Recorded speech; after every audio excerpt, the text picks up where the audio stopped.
Reaksyon ni Pulong Duterte sa sinabi po ni Marcos, BBM. Sabi niya, nangangamba siya, malaking pangamba ito para sa akin, ang continuity ng aking hangarin, pinapangarap at pinagtrabahuan. Kung wala ito, babalik tayo sa lumang paraan ng pamamalakad. Kaya nga po namin iboboto si BP Sara dahil gusto namin bumalik sa pamamalakad ng tatay niya.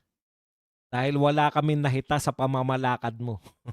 Hindi po kami natatakot na bumalik sa dating pamamalakad. In fact, pangarap namin yan na sana ibalik ng susunod na presidente yung pamamalakad ni Tatay Digong kung saan may kapayapaan ang mga hindi kriminal, mapayapang nabubuhay. May proteksyon laban sa mga kriminal ang mga tao. Walang malawak na pagnanakaw. Kayang tumugon ng gobyerno sa anumang krisis. In fact, pinakamalupit ah,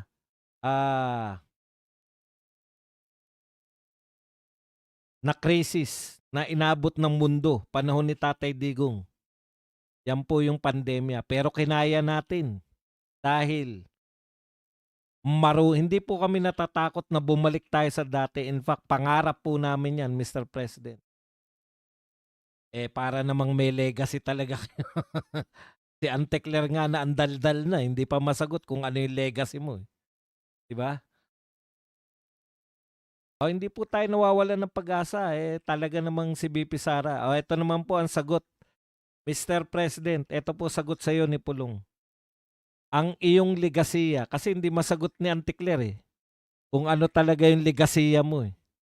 Ito po ang ayon kay Congressman Pulong.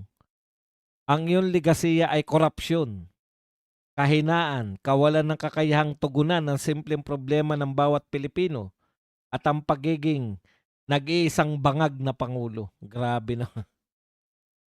Diretsahan na. Wala wala na pong intro si si Congressman Pulong. Dineretsa ka na, Mr. President. Nag-iisang bangag na pangulo. Grabe naman. Nagsasabi ka naman, ba't ka naman ng ganyan, Congressman Pulong? Nagsasabi ka ng totoo. Wag ganyanin. Walang ganunin. Ikaw naman, no? Magsasabi ng totoo. Okay. Tama po yan, no? Pinakamalawak na korupsyon na ganap sa panahon po ninyo. Trilyon po ang pinag-uusapang korupsyon. Yung sinasabi lang po ng mga nagde-deliver ng maleta, 805 billion. Kulang-kulang pong 1 trilyon ang pinamudmud nilang pera. Pero ang tanong, Sir President, ayaw imbestigahan ng mga tauhan mo. Ayaw ipatawag yung 18 ex-soldiers. Oh. Eto pa po, Mr. President, pinakamababang piso na po ngayon. Akala nyo yung nire-report natin. Malapit na po mag-61. Pag tuntong po niya na 61, sunod-sunod na po yan.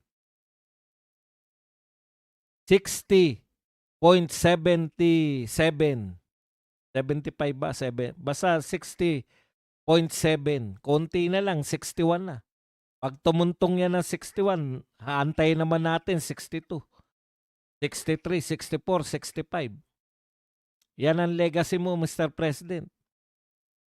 Kahinaan. Napaka. Deklara lang ng deklara, tayo lang ng tayo ng kung ano-ano. Yung ICI. Last day na ngayon. Wala kaming alam kung ano ang report ng ICI. Hindi po nila pre-press conference. Kahit man lang yung mga highlight.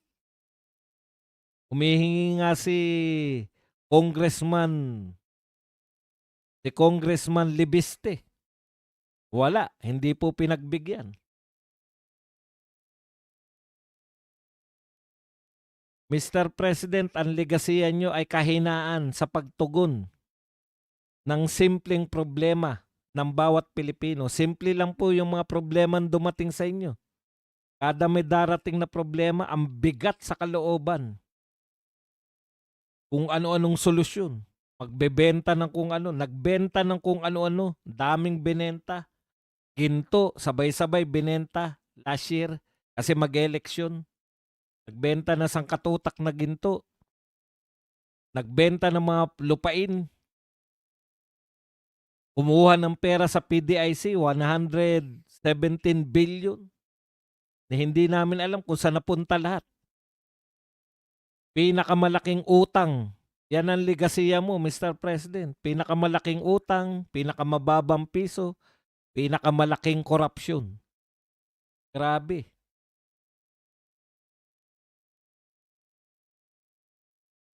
At siyempre, dinirekta ka na ni Pulong.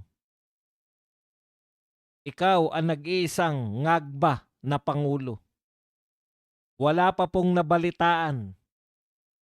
May mga nabalitaan before na may sakit na Pangulo, tatay mo, di ba? May mga nabalitaan tayo na may mga korap pero daig. Yung corruption ngayon, grabe. Kung yung tatay mo, Mr. President, na Guinness Book of World Record, walang panama sa corruption ngayon.